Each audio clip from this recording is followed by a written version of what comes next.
Hi ಸ್ನೇಹಿತರೆ, ಶಾನ್ ಕನ್ನಡ ಚಾನಲ್ಗೆ ಸ್ವಾಗತ.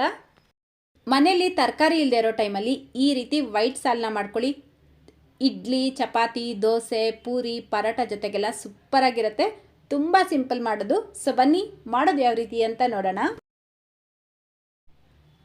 ಮೊದಲು ಇದಕ್ಕೊಂದು ಬ್ಲೆಂಡರ್ ಜಾರ್ ತಗೊಂಡು ಅರ್ಧ ಕಪ್ ತೆಂಗಿನಕಾಯಿನ ಸೇರಿಸ್ಕೊಳ್ಳಿ.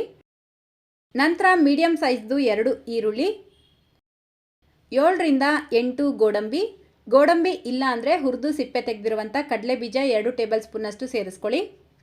1 ಟೇಬಲ್ ಸ್ಪೂನ್ ಗಸಗಸೆ, 1 ಟೀ ಸ್ಪೂನ್ ಜೀರಿಗೆ, 2 ಟೇಬಲ್ ಸ್ಪೂನ್ ಹುರ್ಗಡ್ಲೆ, ಮೆಣಸಿನ್ಕಾಯಿ 4, ಅರ್ಧ ಟೀ ಸ್ಪೂನ್ ಕಾಳುಮೆಣಸು, 1 ಸ್ಟಾರ್ ಹೂವು, 1 ಪೀಸ್ ಚಕ್ಕೆ, 3 ಲವಂಗ, ಸ್ವಲ್ಪ ನೀರು ಸೇರಿಸ್ಬಿಟ್ಟು ಇದನ್ನು ನುಣ್ಣಗೆ ಪೇಸ್ಟ್ ಮಾಡಿ ತೆಗೆದಿಟ್ಕೊಳ್ಳಿ. ನೋಡಿ, ಆದಷ್ಟು ಈ ರೀತಿ ನುಣ್ಣಗೆ ಪೇಸ್ಟ್ ಮಾಡ್ಕೊಳ್ಬೇಕು. ನಂತರ ಈಗ ಗ್ಯಾಸ್ ಸ್ಟವ್ ಮೇಲೆ ಒಂದು ಕುಕ್ಕರ್ ಇಟ್ಕೊಂಡು 2 ಟೇಬಲ್ ಸ್ಪೂನ್ ಎಣ್ಣೆ ಸೇರಿಸ್ಕೊಳ್ಳಿ. ಎಣ್ಣೆ ಬಿಸಿಯಾಗಿದ್ದ ತಕ್ಷಣ ಇದಕ್ಕೆ ಅರ್ಧ ಟೀ ಸ್ಪೂನ್ ಸೌಂಫ್ ಕಾಳು, 1 ಪೀಸ್ ಚಕ್ಕೆ, 3 ಲವಂಗ, 1 ಏಲಕ್ಕಿನ ಸೇರಿಸ್ಬಿಟ್ಟು ಫ್ರೈ ಮಾಡ್ಕೊಳ್ಳಿ. ಇದರ ಜೊತೆಗೇನೆ ಸಣ್ಣದಾಗಿ ಕಟ್ ಮಾಡ್ಕೊಂಡಿರುವಂಥ ಮೀಡಿಯಂ ಸೈಜ್ದು 2 ಈರುಳ್ಳಿನೂ ಸೇರಿಸ್ಬಿಟ್ಟು ಫ್ರೈ ಮಾಡ್ಕೊಳ್ಬೇಕು. ಇದಕ್ಕೇನೆ ರುಚಿಗೆ ತಕ್ಕಷ್ಟು ಉಪ್ಪು ಹಾಕ್ಬಿಟ್ಟು ಮಿಕ್ಸ್ ಮಾಡ್ಕೊಳ್ತಾ ಇದ್ದೀನಿ. ಉಪ್ಪು ಇವಾಗಲೇ ಸೇರಿಸ್ಕೊಳ್ಳೋದ್ರಿಂದ ಈರುಳ್ಳಿ ಬೇಗ ಫ್ರೈ ಆಗುತ್ತೆ. ನೋಡಿ, ಈರುಳ್ಳಿ ಈ ರೀತಿ ಟ್ರಾನ್ಸ್ಪರೆಂಟ್ ಆಗ್ತಾ ಇದ್ದಂಗೆ ಇದಕ್ಕೆ ಸ್ವಲ್ಪ ಕರಿಬೇವಿನ ಎಲೆ ಸೇರಿಸ್ಬಿಟ್ಟು ಮಿಕ್ಸ್ ಮಾಡ್ಕೊಳ್ಳಿ. ಇದರ ಜೊತೆಗೇ 1 ಟೀ ಸ್ಪೂನ್ ಶುಂಠಿ ಬೆಳ್ಳುಳ್ಳಿ ಪೇಸ್ಟ್ ಹಾಕ್ಬಿಟ್ಟು ಫ್ರೈ ಮಾಡ್ಕೊಳ್ಬೇಕು. ಶುಂಠಿ ಬೆಳ್ಳುಳ್ಳಿಯಲ್ಲಿ ಇರುವಂಥ ರಾ ಸ್ಮೆಲ್ ಹೋಗಬೇಕು, ಅಲ್ಲಿವರೆಗೂ ಇದನ್ನು ಚೆನ್ನಾಗಿ ಫ್ರೈ ಮಾಡಿಕೊಂಡು ನಾವು ಮೊದಲೇ ರುಬ್ಬಿಟ್ಕೊಂಡಿರುವಂಥ ಮಸಾಲೆ ಪೇಸ್ಟ್ ಸೇರಿಸ್ಬಿಟ್ಟು ಮಿಕ್ಸ್ ಮಾಡ್ಕೊಳ್ಬೇಕು. ಈ ಮಸಾಲೆ ಸೇರಿಸ್ಕೊಂಡಿದ್ದ ನಂತರ ಒಂದು 3 ರಿಂದ 4 ನಿಮಿಷ ಲೋ ಫ್ಲೇಮ್ನಲ್ಲೇ ಚೆನ್ನಾಗಿ ಮಿಕ್ಸ್ ಮಾಡ್ಕೊಳ್ತಾ ಫ್ರೈ ಮಾಡ್ಕೊಳ್ಬೇಕು. ನೋಡಿ, ಕರೆಕ್ಟಾಗಿ 3 ರಿಂದ 4 ನಿಮಿಷಕ್ಕೆ ಈ ಮಸಾಲೆ ಚೆನ್ನಾಗಿ ಫ್ರೈ ಆಗಿರುತ್ತೆ.